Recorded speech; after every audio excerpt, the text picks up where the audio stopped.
Check it for a while. My name is Kenny Bidan.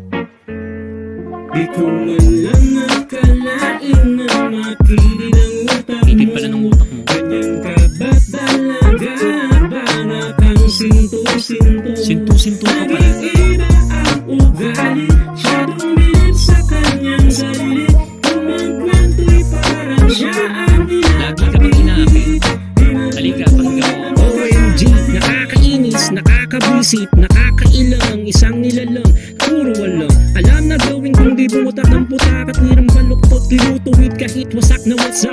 Parang balinasin na lukang ng tubig kahit palyadong ilalim, tuloy lang sa kanyang pagiging. Di man lang tignan kung tama ba ang kanyang ginagawa, halos subangin na ang ulo, nagpipiling pa na bata. Ano ka ba? Pinanganak ka ba kahapon? Wala ka ba ngayon? Kaya gusto na magkameron ng laman ng bulsa, pero utak mo walang laman. Sobrang kibid na nga yan, pero pang sisid lang naman. Huwag mong sabihin na isipan mo'y nasa talampakan. Sobrang liit na bagay pero pinapalaki mo lang. Bukod sa di mo kayang sumulo ng kasayanan na ikaw yung mismong promotor at siyang meron kagagawa. At sobrang pride mo lang, taas ng iyong ihibilib sa sarili. Pag pinagalitan masyado pang reklamado. Gusto mong ikaw yung tama palagi, pala sagot lagi na para bang valedictorian sa Rockford School o Misko. At kung turo ang laman ng ilan dapat kang nakinig, ipasok sa iyong kukote, wag hidaan sa bibig. Ayaw ko lamang kaibigan, tiwali kahit na minsan sa dapat lamang ibigay at di sa taong may saltek at sa taong. Di ko man lang akalain na makinig ang utak mo. Itig pala ng utak mo. Ganyan ka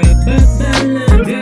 Para kang sinto-sinto. Sinto-sinto ka pala. Nag-iiba ang ugali. Siyadong bilit sa kanyang sarili.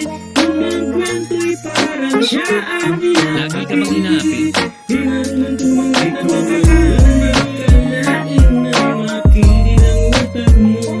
Ganyan ka ba talaga? Para kang sinto-sinto. Nag-iiba ang ugali. Siyadong bilit sa kanyang sarili.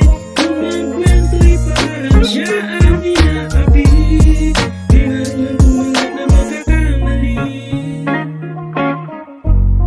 Di marunong tumanggi na My name is Kenny Bidan. makakamali.